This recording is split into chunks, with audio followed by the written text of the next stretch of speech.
给大家带来一期空城双转的教学。美服王者 Celeste 用这套玩法在美服近期的比赛上大放异彩。说一下为什么现在又可以空城了。首先是版本改动，扣血变少，就算是空城10连败也能有20加容错，实测启动时有33容错是较为常见的。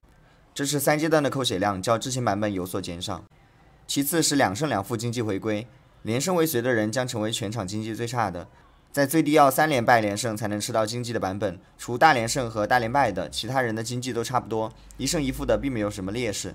最后是当前版本有空城后能锁血的阵容，就是卷中卷的凯隐和寒冰。为什么要空城呢？首先是可以断别人的吉星，其次是保证你是同行中经济最高的，只有先启动的人才有资格抢到热门的牌，后启动的人经济自动贬值。第三是空城能有更优先的选秀轮次，有更大的概率拿到铲子和天降转与青花瓷转，同时能保证 C 位的完美装备。这2套阵容空城玩有一些特别的玩法细节，共同要注意的点是 A. 2阶段全空，尤其是前3轮，不要因为他换怪而导致选秀轮次落后。B. 有铲拿铲，玩凯隐则要垄断大剑，玩寒冰则要垄断攻速，给同行装备压力。C. 在不影响连败的情况下留吉星卡，能吃1轮就白赚1轮级。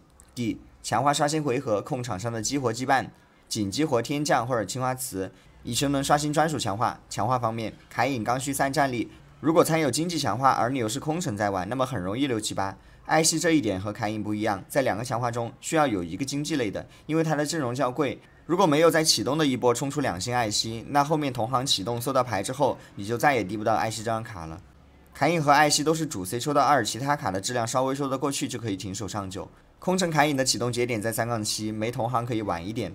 进野怪就发狂，不是标记的卡我不拿，一波抽空就完事了。出装方面，凯隐推荐夜刃银血破亚弓这一套，或者夜刃正义泰坦，但要配个薄木，装备数量有限，莫甘娜带电刀鬼术就行。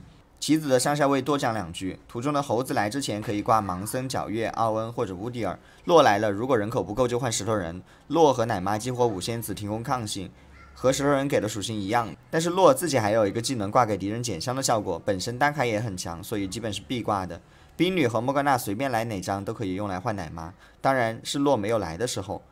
这2张牌换奶妈的话，可以接受从6天降换到5。现在的理解是有转职的时候也不开7天降了，而是上这些优秀的5费质量卡。如果缺破甲，可以考虑挂刀妹。这是凯隐的海克斯胜率降序排行。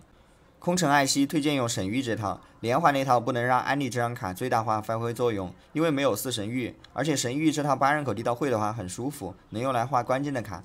艾希的装备一定是羊刀破亚弓加1件输出装，回复手段从强化符文中来，或者不要回复也行。启动节点是4-1或者3-7，总之要比你的同行先启动，没有同行才能接受4-2启动。注意站位按这个图里的公式来，防止对面的战士溜进来。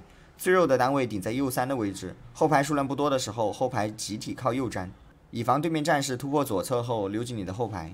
这是艾希阵容的强化符文排名降序榜，经济优先，战力方面施法防御、打气、殉道者都是不错的选择。